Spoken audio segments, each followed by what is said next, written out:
Rabies virus दुनिया का सबसे जानलेवा वायरस है। डेडलीस्ट वायरस इसको इसलिए बोला जाता है क्योंकि जहाँ भी डॉग ने आपको बाइट किया है वहाँ से ये वायरस ट्रेवल करते हुए आपके स्पाइनल कोड में जाता है, फिर स्पाइनल कोड से ब्रेन में जाता है और ब्रेन को पूरी तरह से हाईजैक कर लेता है। एक बार ब्रेन को हाईजैक कर लिया फिर शुरू होता है असली तमाशा। ये देखो,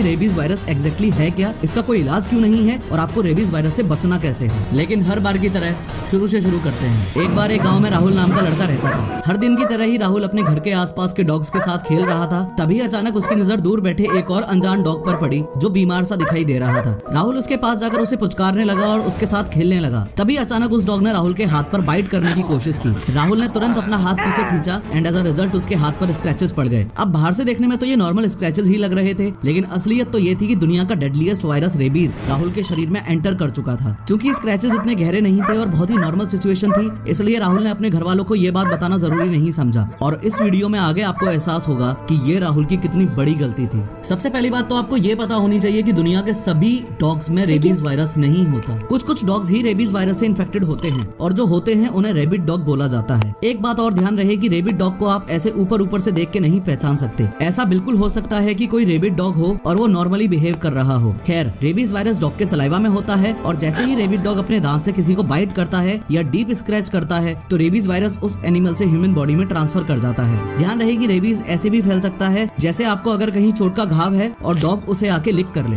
ऐसे केस में भी रेबीज वायरस डॉग के सलाइवा से आपकी बॉडी में एंटर कर जाएगा। जैसे ही रेबीज वायरस आपके घाव में एंटर किया वैसे ही वहाँ पे सबसे पहला काम वो करता है खुद को रेप्लिकेट करने का। खुद की बहुत सारी कॉपीज बनाने के बाद ये वायरस आपके नर्वस सिस्टम से होते हुए आपके ब्रेन की तरफ बढ़ना शुरू कर देता है। रेबीज वायरस की टोटल 5 स्टेजेस होती हैं। सबसे पहली स्टेज है इंक्यूबेशन पीरियड की। इसका मतलब है कि रेबीज वायरस शरीर में एंटर करने के बाद से लेकर राहुल के शरीर में सबसे पहला सिम्टम शो होने तक का टाइम। सेकंड फेज है प्रोड्रोम पीरियड का। इसका मीनिंग है फ्लू लाइक सिम्टम्स जैसे बुखार, सरदर्द, थकान एक्सेट्रा। तीसरा फेज है एक्यूट न्यूरोलॉजिकल फेज। इस फेज में रेबीज वायरस राहुल के पूरे ब्रेन को ही हाईजैक कर लेता है। इस फेज में ऐसी सिचुएशन हो जाती है कि पेशेंट डॉक्टर को ही खाने को दौड़ता है, इसलिए रेबीज पेशेंट्स को बांध के रखा जाता है। इसके अलावा खतरनाक हाइड्रोफोबिया हो जाता है, यानी पानी से डर लगता है। इसके बाद चौथी स्टेज है कोमा।